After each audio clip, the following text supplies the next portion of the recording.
എല്ലാവർക്കും നമസ്കാരം. 2026 വിഷു ഫലങ്ങൾ മകയിരം നക്ഷത്രക്കാര് 2 കൂറുകളിലായിട്ടാണ് വരുന്നത്. ആദ്യ പകുതി വരുന്നത് ഇടവക്കൂറിലും രണ്ടാം പകുതി വരുന്നത് മിഥുനക്കൂറിലും. അപ്പൊ ഈ വിഷുഫലം മകയിരം നാളുകാർക്ക് ഗുണദോഷ സമ്മിശ്രമാണ്. ചില കാര്യങ്ങളിലൊക്കെ ഗുണങ്ങൾ ഉണ്ടാകും, പ്രതീക്ഷിക്കുന്ന രീതിയിലുള്ള നേട്ടങ്ങൾ ചില സംഗതികളിലൊക്കെ ഉണ്ടാകുകയും ചെയ്യും. സാമ്പത്തികമായി കുറച്ച് അനുഭവ ഗുണം കിട്ടും, സാമ്പത്തിക നേട്ടങ്ങൾ കൈവരിക്കാൻ കഴിയും, പുതിയ ഗൃഹനിർമ്മാണം ആരംഭിക്കാൻ പറ്റും, നിങ്ങളിൽ പലർക്കും പുതിയ വാഹനം വാങ്ങാനായിട്ട് സാധിക്കും, പുതിയ വസ്തു വാങ്ങാനായിട്ട് സാധിക്കും, പല രീതിയിലുള്ള പ്രോപ്പർട്ടി വാങ്ങാനോ പ്രോപ്പർട്ടി ക്രയവിക്രയം ചെയ്ത് സാമ്പത്തിക നേട്ടങ്ങൾ കൈവരിക്കുന്നതിനുമൊക്കെയുള്ള അവസരം ഉണ്ടാകും. പുതിയ ജോലിക്ക് ശ്രമിക്കുന്നവർക്ക് ഒരല്പം കാലതാമസം ഉണ്ടായേക്കാം. വിചാരിക്കുന്നത് പോലെ പെട്ടെന്ന് നടക്കണമെന്നില്ല, എങ്കിലും സാധിക്കും.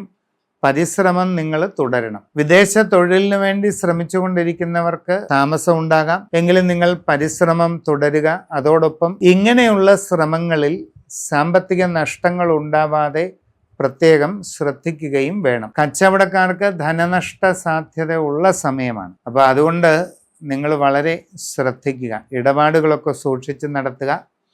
നിങ്ങളുടെ ബിസിനസ് കുറഞ്ഞു പോകാതിരിക്കാൻ നോക്കണം. നിങ്ങളുടെ കച്ചവടത്തെ സംബന്ധിക്കുന്ന എല്ലാ സാഹചര്യങ്ങളും, നിങ്ങളുടെ ചുറ്റുപാടുകൾ, നിങ്ങളുടെ ജീവിത സാഹചര്യം, നിങ്ങൾക്ക് ആ മേഖലയിലുള്ള അറിവ് കേടുകൾ, നിങ്ങളുടെ കഴിവുകൾ, നിങ്ങളുടെ കഴിവ് കുറവുകൾ, ഇങ്ങനെ എല്ലാം വിശദമായിട്ട് പഠിച്ചു മനസ്സിലാക്കി തന്നെ ഇറങ്ങേണ്ടത് അത്യാവശ്യമാണ്. കുട്ടികൾ നല്ലതുപോലെ ശ്രമിക്കുക. കുറച്ച് തടസ്സങ്ങളൊക്കെ ഉണ്ടാകും, കുറച്ച് വിഷമമൊക്കെ വരും, അതൊന്നും കാര്യമാക്കണ്ട. ശരിക്ക് പഠിക്കുക, വിജയം നേടിയെടുക്കാൻ നിങ്ങൾക്ക് അവസരം ലഭിക്കും. ഉപരിപഠനവും ഏറെക്കുറെ നിങ്ങൾ വിചാരിക്കുന്ന പോലെ നടക്കും. കുടുംബത്തിൽ സ്വസ്ഥതയും സന്തോഷവും നിലനിർത്താൻ ശ്രമിക്കണം.